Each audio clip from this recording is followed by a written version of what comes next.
விஜய் டிவில ஒளிபரப்பாகிட்டு வர சிறகடி காசி சீரியல்ல மீனா கேரக்டர்ல நடிச்சிட்டு இருக்கவங்க தான் நடிகை கோமதி பிரியா. இவங்க திருமண கோலத்துல இருக்கிற போட்டோஸை ஷேர் பண்ணியிருக்காங்க.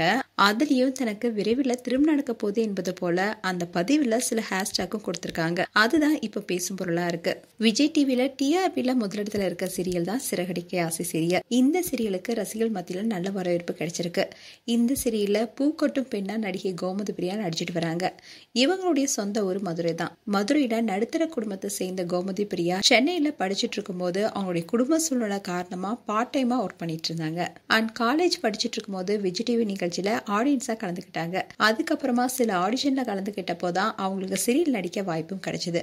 அதுல கலர்ஸ் தமிழ்ல ஓவியா, விஜய் டிவில வேலைக்காரன் போன்ற சீரியல்ல நடிச்சிருக்காங்க. அந்த சீரியல் எல்லாம் அவங்களுக்கு அந்த அளவுக்கு பிரபலத்தை கொடுக்கல. ஆனா சிறகடி காசி சீரியல்ல மீனா கேரக்டர் தான் பெரிய அளவுல பிரபலம் கொடுத்துச்சு. அதோட இவங்க தமிழ்ல மட்டும் இல்லாம தெலுங்கு சீரியலும் நடிச்சிட்டு வராங்க. ஆனா சில மாதங்களுக்கு முன்னாடி அந்த சீரியல்ல இருந்து விலகி இருந்தாங்க. இப்போ தெலுங்குல ஒளிபரப்பாகிட்டு வர குக்கு வித் கோமாளி நிகழ்ச்சியில போட்டியாளராக கலந்திருக்காங்க. அதே சமயம் சோசியல் மீடியாவிலையும் பயங்கர ஆக்டிவா இருக்காங்க கோமதி பிரியா. ரீசெண்டா நிறைய போட்டோஸ் அண்ட் வீடியோஸை ஷேர் பண்ணிட்டு வராங்க. இந்நிலையில தான் நேத்து அவங்க கிறிஸ்தவ முறையான மணப்பெண் கோலத்துல இருக்க சில போட்டோஸை ஷேர் பண்ணிருக்காங்க. அதுல கிறிஸ்தவ பிரைடல் மேக்கப் பிடிச்சிருக்கா இல்ல கவுன் பிடிச்சிருக்கான்னு ஓட்டிங் வச்சிருக்காங்க. அதே மாதிரி மணப்பெண், குட் நியூஸ், பிளஸிங், விரைவில் திருமணம் போன்ற ஹேஷ்டேக்கை அதில் ஷேர் பண்ணியிருக்காங்க. இதனால கோமதி பிரியாவுக்கு விரைவில் திருமணமா என்ற கேள்விகள் ரசிகர்கள் மத்தியில எழுந்திருக்கு. இது குறித்த கமெண்ட்கள் அதிகமாக வந்துட்டு இருக்கு.